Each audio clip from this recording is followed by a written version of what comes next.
कितने सारे विद्वजनों ने, ज्ञानियों ने, पंडितों ने और देश प्रेमी ने हमारे ये सदन, उसके साथ साथ हमारा संविधान और ये देश की लोकतंत्र की रक्षा करने के लिए न जाने कितने योगदान किए होंगे। बहुत सारे हमारे पूर्वजों ने ये दुनिया छोड़ के चले गए। उनका याद हम करते रहेंगे। जिंदगी में ये सदन जरूर कहेगी कि जिंदगी में कितने दोस्त आए और कितने बिखर गए। किसी ने 2 रोज के लिए आए तो किसी ने चलते ही सांस भर लिए। जिंदगी में कितने दोस्त आए और कितने बिखर गए। किसी ने 2 रोज के लिए आए, किसी ने चलते ही सांस भर लिए। पर जिंदगी की दूसरा नाम है दरिया, वो तो बस बहते रहेंगे, चाहे रास्ते में फूल गिरे या पत्थर। उसी तरह हमारी ये सदन की कारवां ये भी चलते आ रहे हैं और आज भी ये चल रहे हैं। जब संसद में संविधान की चर्चा हो, लोकतंत्र की चर्चा हो, तो हमारे पंडित नेहरू जी और बाबा साहेब अम्बेडकर, नेहरू जी तो आर्किटेक्ट ऑफ मॉडर्न इंडिया कहते थे, बाबा साहेब अम्बेडकर को हम फादर ऑफ द कॉन्स्टिट्यूशन मान्यता देते हैं। अच्छा लगा कि आज नेहरू जी के बारे में हमें भी मौका मिलेगा ये सदन में बात रखने की। कभी भगत सिंह जी एक बम फेंका था, लेकिन किसी को आहत करने के लिए नहीं, ब्रिटिश सरकार को जगाने के लिए। 1929 में सर ये सदन में हमला हुई थी। 2001 साल में आतंकवादी ने हमला किया था। हमारे वॉच एंड वार्ड और सारे लोग ये आतंकवादी हमला को रोके थे। आज हम सब के लिए हमारी तरफ से श्रद्धा अर्पण करना चाहते हैं। ये सदन के सारे मेंबरों के साथ साथ हमारे जितने स्टाफ है सर, ये मेहनत करते हुए आज इस सदन को इतना गरिमामय बनाया है।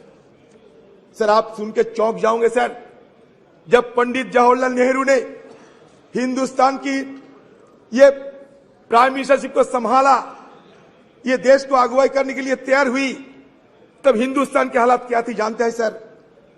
हमारे आयु थी महज 32 साल, हमारा साक्षरता थी महज 12%। सर पर कैपिटा हमारा रोजगार क्या था जानते हैं सर? सिर्फ 245 रुपया। आप सोचिए, एक तरफ अकाल, विभाजन, पाकिस्तान और हिंदुस्तान का बंटवारा, लाखों की तादाद के लोगों को जान गंवाने पड़े, सारे देश में तही तही मच गई थी। उसी कठिन हालत में जवाहरलाल नेहरू साहब को ये सरकार को संभालने पड़ी। और उस समय की हमारा आर्थिक हाल को भी अब देखिए कि रोजाना हमारी देश की हर व्यक्ति को रोजगार थी सिर्फ 245 रुपया। सर आज 14-15 साल तक ये देश की हर व्यक्ति की रोजगार बढ़ाया गया था 72,000 रुपया। अभी उससे और बड़े होंगे। इसका मतलब किस जगह से उन्होंने शुरू किया था और किस जगह पहुंचे।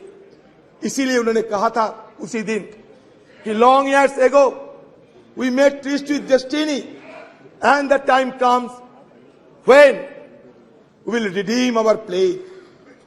सिर्फ जवाहरलाल नेहरू नहीं, उस कॉन्स्टिट्यूएंट असेंबली में जितने लोग थे सारे ने ये शपथ ली थी कि हम देश को आगे बढ़ाएंगे और देश आगे बढ़ते बढ़ते यहां तक पहुंचे।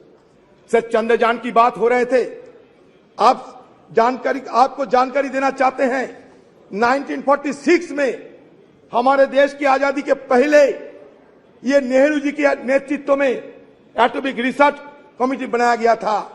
1948 से हमारे देश में ये नेहरू जी के नेतृत्व में हम सिर्फ आज की मॉडर्न टेक्नोलॉजी और आज की साइंस विज्ञान की तरफ हम आगे निकलते हुए हमें ये देश के लिए क्या किया सर?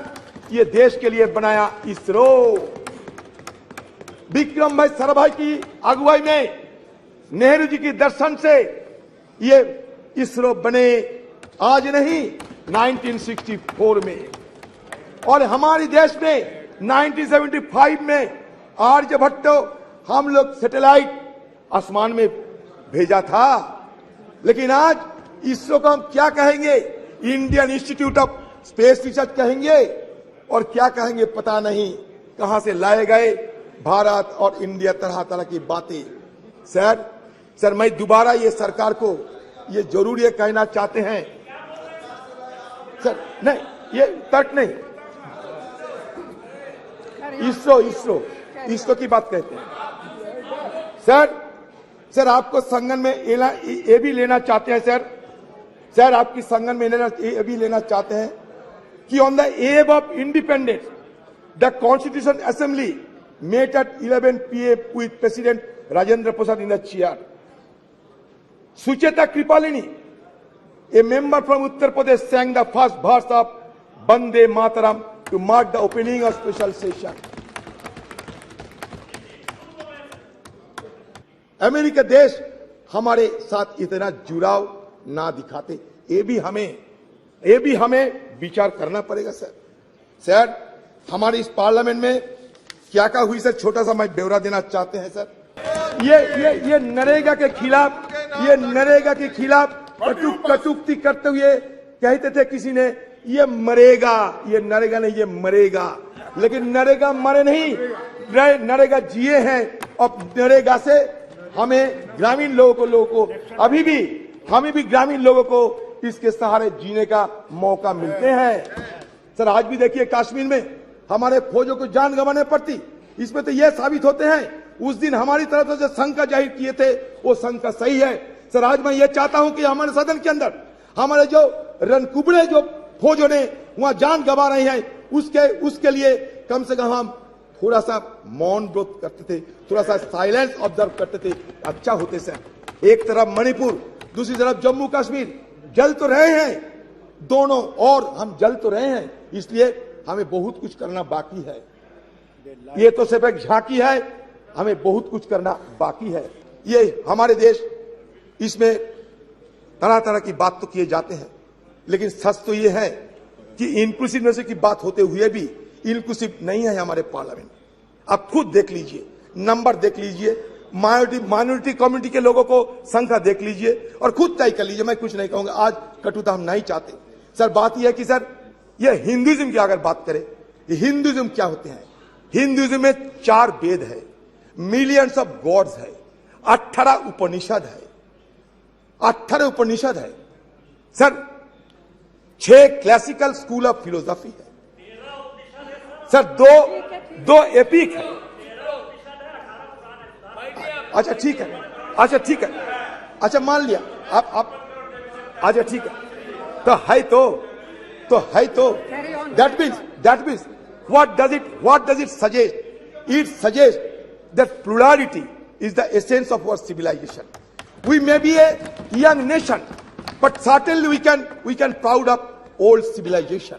सर हमारे सिविलाइजेशन क्या कहते हैं? प्लुरालिटी की बात करते हैं।